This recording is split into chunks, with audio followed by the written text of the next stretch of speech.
ಎಲ್ಲರಿಗೂ ನಮಸ್ಕಾರಗಳು. ಮಾತು ವಿತ್ ಮಾಲಿನಿ ಕಾರ್ಯಕ್ರಮಕ್ಕೆ ತಮಗೆಲ್ಲರಿಗೂ ಸ್ವಾಗತ. ನಾನು ಪ್ರೊಫೆಸರ್ ಸುತ್ತುರೇಸ್ ಮಾಲಿನಿ, ಅಧ್ಯಕ್ಷರು, ಜೆನೆಟಿಕ್ಸ್ ಮತ್ತು ಜೀನೋಮಿಕ್ಸ್ ಅಧ್ಯಯನ ವಿಭಾಗ, ಮೈಸೂರು ವಿಶ್ವವಿದ್ಯಾನಿಲಯ. ಲಿಂಗ ಪೂಜೆಯ ಬಗ್ಗೆ ತಾವೆಲ್ಲ ಕೇಳಿದ್ದೀರಾ. ಅದರಲ್ಲೂ ಶರಣರು ಬಸವಣ್ಣನವರ ಕ್ರಾಂತಿಯ ನಂತರ ಬಹಳಷ್ಟು ಜನರು ಲಿಂಗ ಪೂಜೆಯನ್ನು ಅಭ್ಯಾಸ ಮಾಡಿದ್ರು.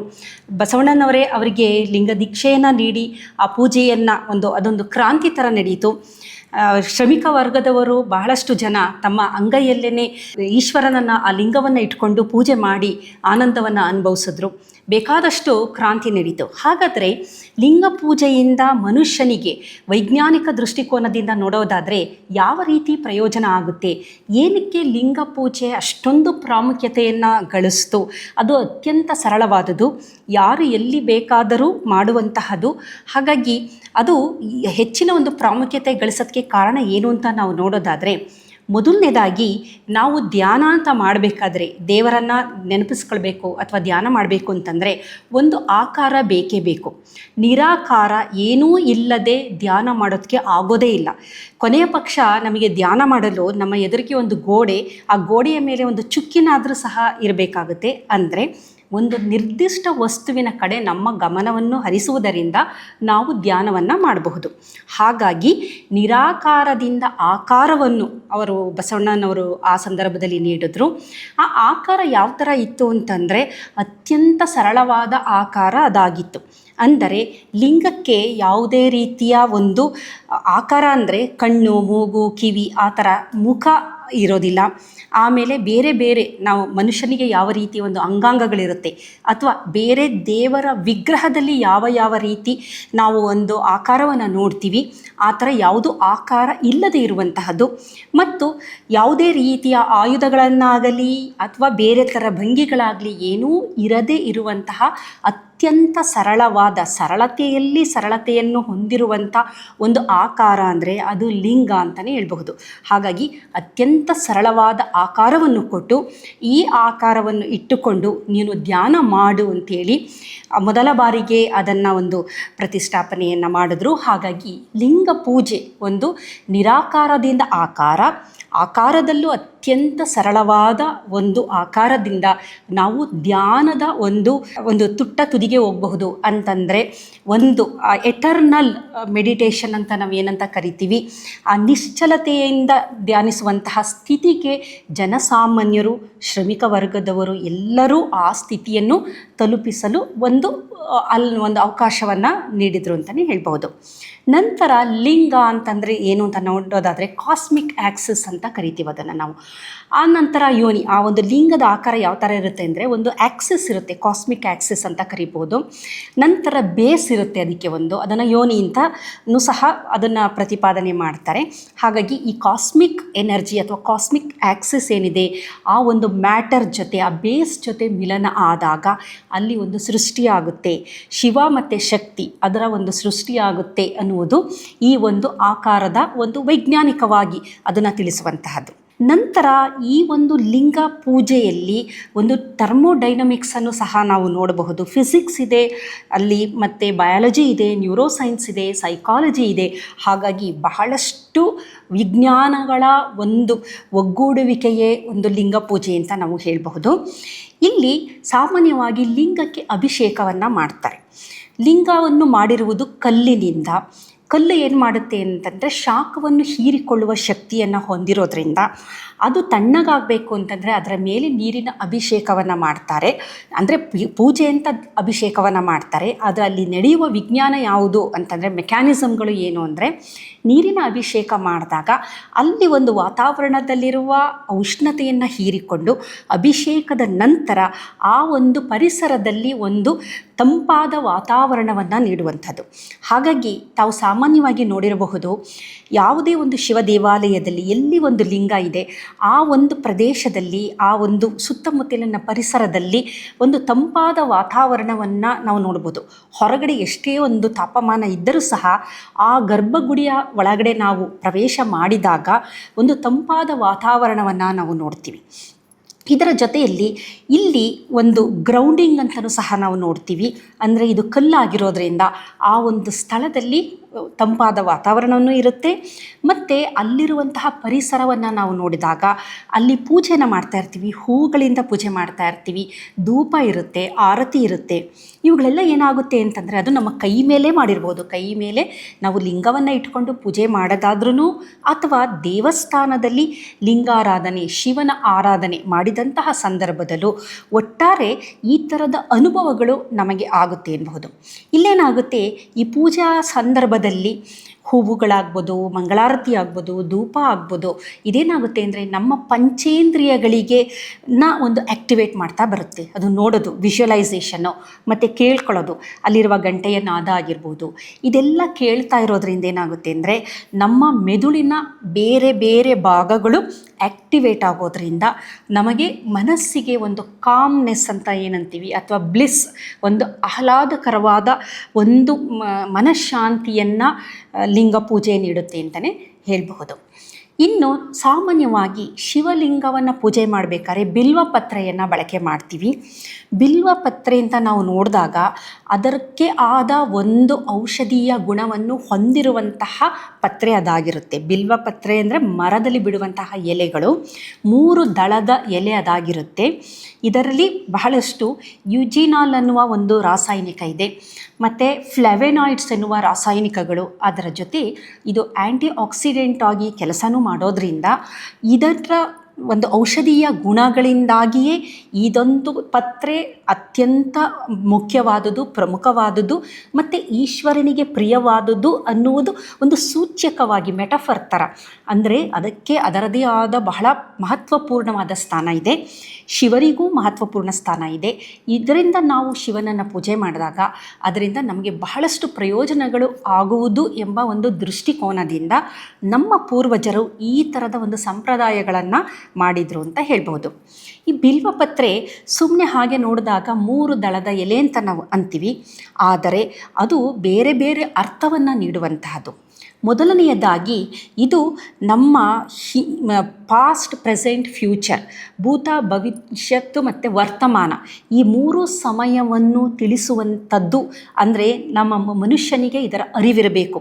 ತನ್ನ ಭವಿಷ್ಯದ ಬಗ್ಗೆ, ತನ್ನ ಭೂತಕಾಲದ ಬಗ್ಗೆ, ವರ್ತಮಾನದಲ್ಲಿ ನಾನು ಯಾವ ಥರ ಇದ್ದೀನಿ, ನಾನು ದೈವತ್ವಕ್ಕೆ ಯಾವ ರೀತಿ ನಾನು ಏರಬೇಕು, ನನ್ನಲ್ಲಿ ಏನು ಬದಲಾವಣೆಗಳಾಗಿದೆ, ಈ ಒಂದು ಪೂಜೆಯಿಂದ ನನ್ನಲ್ಲಿರುವ ಒಂದು ನಕಾರಾತ್ಮಕ ಅಂಶಗಳನ್ನು ಕಳೆದುಕೊಂಡು ಮುಂದಿನ ದಿನದಲ್ಲಿ ಸಕಾರಾತ್ಮಕವಾಗಿ ನಾನು ಯಾವ ರೀತಿ ಇರಬೇಕು ಅನ್ನುವುದರನ್ನ ಸೂಚ್ಯಕವಾಗಿ ಇದು ಕಾಲವನ್ನು ರೆಪ್ರೆಸೆಂಟ್ ಮಾಡುತ್ತೆ.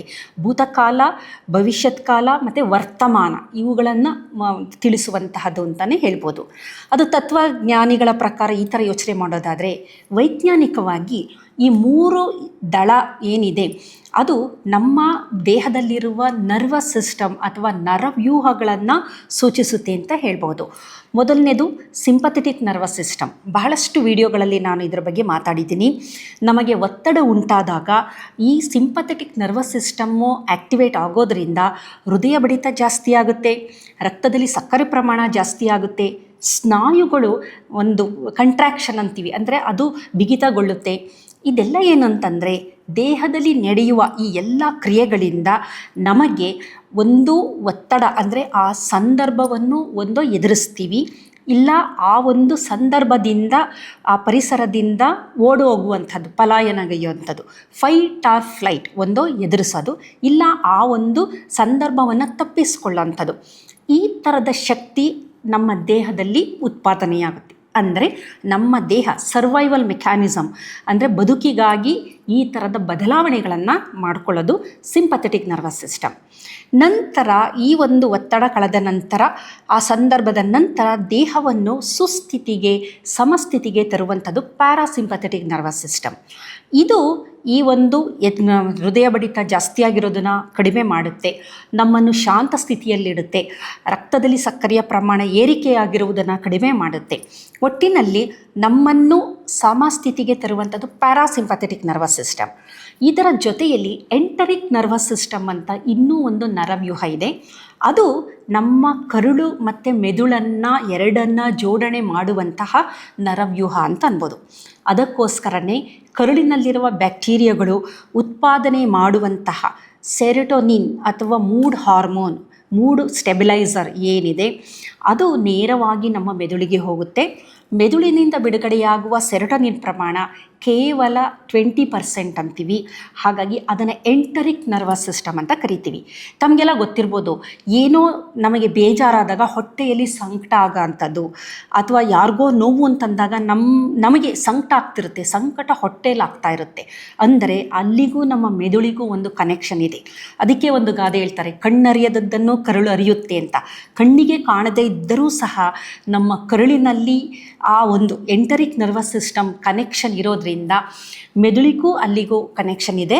ಹಾಗಾಗಿ ಈ ಬಿಲ್ವ ಪತ್ರೆ ಏನಿದೆ ಅದು 3 ನರವ್ಯೂಹಗಳನ್ನು ಸೂಚಿಸುತ್ತೆ ಅಂತ. ಅಂದರೆ sympathetic nervous system, parasympathetic nervous system, enteric nervous ಸಿಸ್ಟಮ್ನ ಸೂಚ್ಯಕ ವೈಜ್ಞಾನಿಕವಾಗಿ ಅಂತ ವಿಜ್ಞಾನಿಗಳು ಇದನ್ನು ವಿಶ್ಲೇಷಣೆ ಮಾಡಿದ್ದಾರೆ.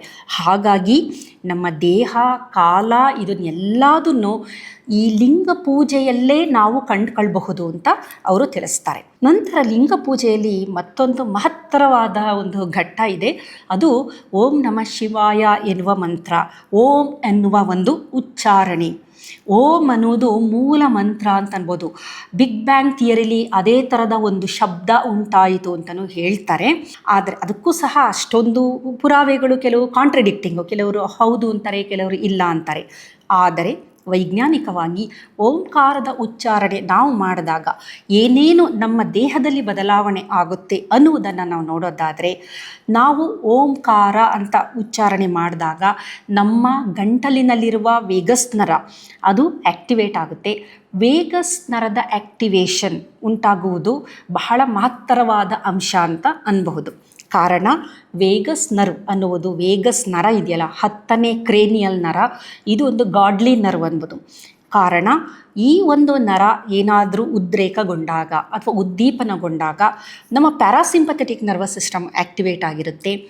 ಇದು ನಮ್ಮ ಮುಂಭಾಗದ ಮೆದುಳನ್ನು ಆ್ಯಕ್ಟಿವೇಟ್ ಮಾಡೋದ್ರಿಂದ, ವೇಗಸ್ ನರ್ವ್ ಮುಂಭಾಗದ ಮೆದುಳನ್ನು ಆ್ಯಕ್ಟಿವೇಟ್ ಮಾಡುತ್ತೆ. ಅದು ಒಂದು ಅರಿವಿನ ಮೆದುಳು, ಪ್ರಜ್ಞಾ ಮೆದುಳು.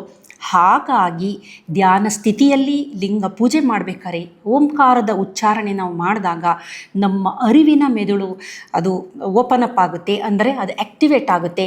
ಅದನ್ನೇ ನಾವು ಬಹಳಷ್ಟು ಸ್ಪಿರಿಚುವಲ್ ಆಧ್ಯಾತ್ಮಿಕತೆಯಲ್ಲಿ ನಮ್ಮ ಕುಂಡಲಿನಿ ಜಾಗೃತಿಯಾಗುತ್ತೆ, ಅದು ಸಹಸ್ರಾರ ಚಕ್ರದಿಂದ ಓಪನ್ ಆಗುತ್ತೆ ಅಂತ ಹೇಳ್ತಾರಲ್ಲ, ಅದೇ ಒಂದು ಕಾರಣ. ಅಂದರೆ ನಮ್ಮ ಮುಂಭಾಗದ ಮೆದುಳು ಏನಿದೆ, ನಿಯೋಕಾರ್ಟೆಕ್ಸ್, ವಿಕಾಸದ ಹಂತದಲ್ಲಿ ಮಾನವ ಪಡೆದ ಅದ್ಭುತವಾದ ಶಕ್ತಿ ನಿಯೋಕಾರ್ಟೆಕ್ಸ್, ಇದು ಅದ್ಭುತವಾಗಿ ಬೆಳವಣಿಗೆಯಾಗುತ್ತೆ.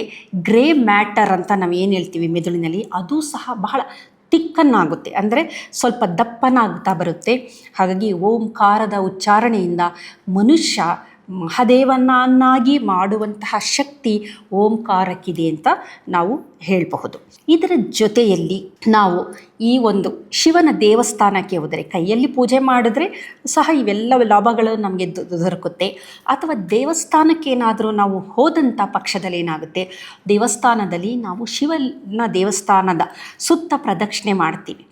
ಆ ಪ್ರದಕ್ಷಿಣೆ ಮಾಡಿದಾಗ ಏನಾಗುತ್ತೆ ಅಂತಂದರೆ, ನಾವು ಸುತ್ತುವಂತಹ ಕ್ಲಾಕ್ ವೈಸ್ ಅಂತ ಏನಂತೀವಿ, ಆ ಒಂದು ಪ್ರದಕ್ಷಿಣೆಯಿಂದಾಗಿ ನಮ್ಮ ಎಡಭಾಗದಿಂದ ಬಲಭಾಗಕ್ಕೆ ಬರುವಂತಹ ಒಂದು ಪ್ರದಕ್ಷಿಣೆ ಏನಿದೆ, ಇದರಿಂದ ಏನಾಗುತ್ತೆ ಅಂದರೆ ನಮ್ಮ ಬಲಭಾಗದ ಮೆದುಳು, ಎಡಭಾಗದ ಮೆದುಳು ಎರಡೂ ಸಿಂಕ್ರೊನೈಸ್ ಆಗುತ್ತೆ, ಎರಡೂ ಆ್ಯಕ್ಟಿವೇಟ್ ಆಗೋಕ್ಕೆ ಆರಂಭ ಆಗುತ್ತೆ. ಹಾಗಾಗಿ ಇದರಿಂದ ನಮ್ಮ ಬಲಭಾಗದ ಮೆದುಳಿನಲ್ಲಿ ನಡೆಯುವ ಕ್ರಿಯೆಗಳು, ಎಡಭಾಗದ ಮೆದುಳಿನಲ್ಲಿ ನಡೆಯುವ ಕ್ರಿಯೆ ಎರಡೂ ಸಿಂಕ್ರೊನೈಸ್ ಆಗೋದ್ರಿಂದ ಆ ವ್ಯಕ್ತಿಗೆ ಎರಡೂ ಭಾಗದ ಮೆದುಳನ್ನು ಆ್ಯಕ್ಟಿವೇಟ್ ಮಾಡುವ ಶಕ್ತಿ ಇರುತ್ತೆ. ಹಾಗಾಗಿ ಈ ಒಂದು ಪ್ರದಕ್ಷಿಣೆ ಅನ್ನುವುದು ಸಹ ಎಲ್ಲೋ ಒಂದು ಕಡೆ ನಮ್ಮ ಆರೋಗ್ಯಕ್ಕೆ ಪೂರಕವಾಗಿರುವಂತಹ ಅಂಶವಾಗಿದೆ. ಹಾಗಾಗಿ ಇಲ್ಲಿ ನಾವು ಲಿಂಗ ಪೂಜೆ ಅಂದರೆ ಬರೀ ಕೇವಲ ಪೂಜೆ ಮಾತ್ರ ಅಲ್ಲ, ಇದು ಸಂಪೂರ್ಣವಾಗಿ ನಮ್ಮ ನರಕೋಶಕ್ಕೆ, ನರಶಾಸ್ತ್ರಕ್ಕೆ ಸಂಬಂಧಿಸಿದಂತಹ ವಿಜ್ಞಾನ ಅನ್ಬೋದು. ಏಕೆಂದರೆ ಇಲ್ಲಿ ಬಹಳ ಮುಖ್ಯವಾಗಿ ಪ್ರಮುಖವಾದದ್ದು ನಮ್ಮ ಮುಂಭಾಗದ ಮೆದುಳು, ಪ್ರಿಫ್ರಾಂಟಲ್ ಕಾರ್ಟೆಕ್ಸ್ ಅದನ್ನು ನಾವು ಆ್ಯಕ್ಟಿವೇಟ್ ಮಾಡ್ತಾಯಿದ್ವಿ. ಬಹಳ ಪ್ರಮುಖವಾಗಿ ವೇಗಸ್ ನರ್ವ್ ನಾವು ಆ್ಯಕ್ಟಿವೇಟ್ ಮಾಡ್ತಾಯಿದ್ದೀವಿ.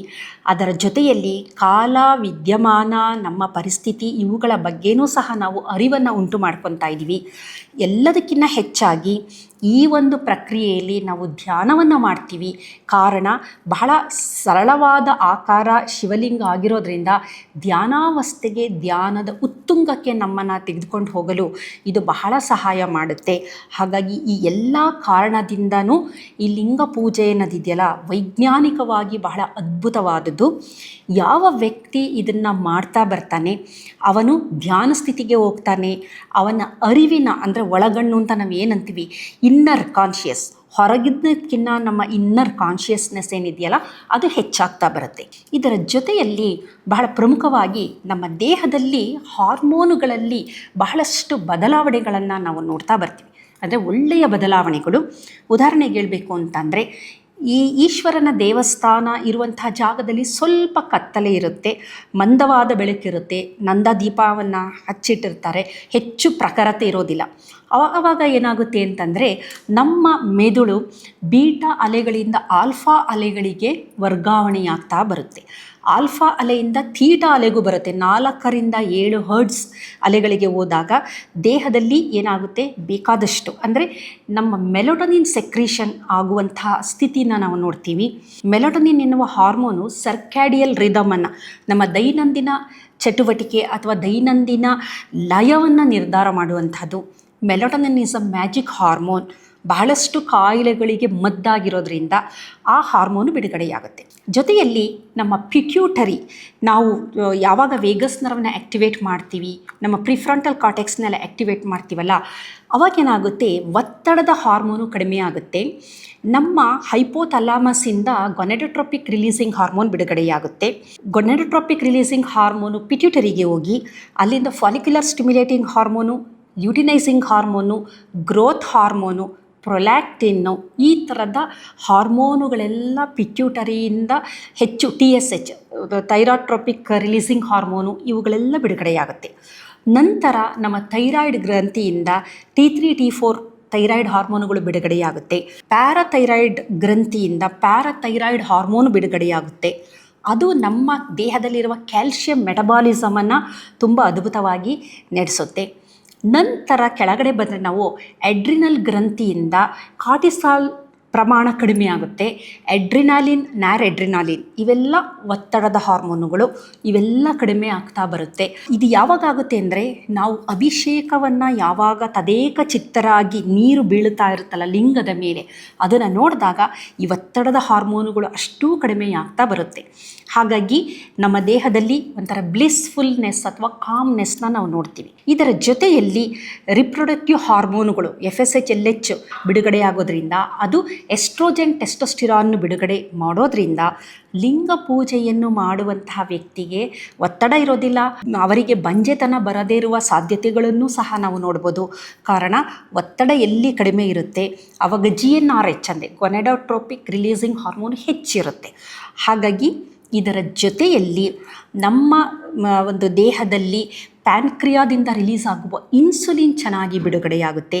ಇನ್ಸುಲಿನ್ ಚೆನ್ನಾಗಿ ಬಿಡುಗಡೆಯಾದರೆ ನಮ್ಮ ರಕ್ತದಲ್ಲಿರುವ ಸಕ್ಕರೆಯ ಪ್ರಮಾಣವನ್ನು ನಮ್ಮ ಜೀವಕೋಶಗಳು ಬಹಳ ಅದ್ಭುತವಾಗಿ ತೆಗೆದುಕೊಳ್ಳುವಂತಹ ಶಕ್ತಿ, ಅಂದರೆ ಇನ್ಸುಲಿನ್ ಸೆನ್ಸಿಟಿವಿಟಿ ಅಂತ ಅಂತೀವಲ್ಲ, ಅದು ನಮ್ಮ ದೇಹದಲ್ಲಿ ಹೆಚ್ಚಾಗ್ತಾ ಬರುತ್ತೆ. ಹಾಗಾಗಿ ನಾವು ಹಾಗೆ ನೋಡ್ತಾ ಬಂದರೆ ನಮ್ಮ ದೇಹದಲ್ಲಿರುವ ಎಲ್ಲ ಎಂಡೋಕ್ರೈನ್ ಅಂದರೆ ಎಲ್ಲ ಹಾರ್ಮೋನುಗಳು ಏನಿರುತ್ತೆ ಅವುಗಳು ಒಂದು ಸರಿಯಾದ ಮಟ್ಟದಲ್ಲಿರುತ್ತೆ. ಡೋಪಮೈನ್ ಹಾರ್ಮೋನು ಪೂಜೆ ಮಾಡಬೇಕಾದ್ರೆ ಒಂಥರ ಬ್ಲಿಸ್, ಆನಂದ ಆಗುತ್ತೆ. ಆವಾಗ ಡೋಪಮೈನ್ ಸ್ಪೈಕ್ ಆಗೋಲ್ಲ, ಎಷ್ಟು ಬೇಕೋ ಅಷ್ಟು ಪ್ರಮಾಣದಲ್ಲಿ ಬಿಡುಗಡೆಯಾಗುತ್ತೆ. ಮತ್ತು ಸಂತೋಷ ಆಗೋದ್ರಿಂದ ಸೆರೋಟೋನಿನ್ ಬಿಡುಗಡೆಯಾಗುತ್ತೆ. ಮತ್ತು ಲಿಂಗವನ್ನು ನಾವು ಈಶ್ವರನನ್ನು ಕೈಯಲ್ಲೇ ಹಿಡಿದು ಪೂಜೆ ಮಾಡ್ತಿದ್ದೀವಿ ಎನ್ನುವ ಒಂದು ಭಾವ ಏನಿದೆ, ಅದರಿಂದ ನಮಗೆ ದೇವರ ಮೇಲೆ ಭಯಕ್ಕಿಂತ ಭಕ್ತಿ ಜಾಸ್ತಿ ಬರುತ್ತೆ.